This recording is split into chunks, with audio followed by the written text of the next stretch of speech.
Road നിയമങ്ങളെക്കുറിച്ച് ബോധവൽക്കരണ video പങ്കുവച്ച് Sharjah police.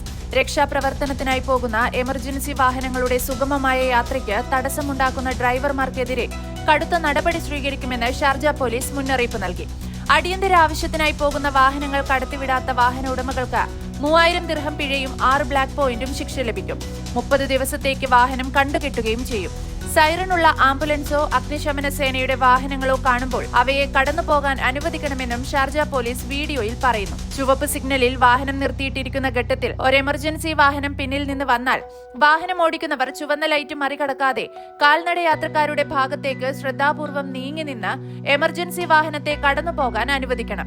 പ്രകൃതി ദുരന്തങ്ങൾ, അടിയന്തരാവസ്ഥകൾ അല്ലെങ്കിൽ കഠിനമായ കാലാവസ്ഥാ സംഭവങ്ങൾ പോലുള്ള കൂടുതൽ നിർണായക സാഹചര്യങ്ങളിൽ നിയമം കൂടുതൽ കർശനമായി നടപ്പിലാക്കും. ഇത്തരം സാഹചര്യങ്ങളിൽ രക്ഷാപ്രവർത്തനങ്ങളെ തടസ്സപ്പെടുത്തുന്ന ഡ്രൈവർമാർക്ക് 1000 ദിർഹം കൂടി പിഴയും 4 ബ്ലാക്ക് പോയിന്റുകളും ലഭിക്കും. കൂടാതെ അവരുടെ വാഹനം 60 ദിവസത്തേക്ക് കണ്ടുകെട്ടുകയും ചെയ്യും.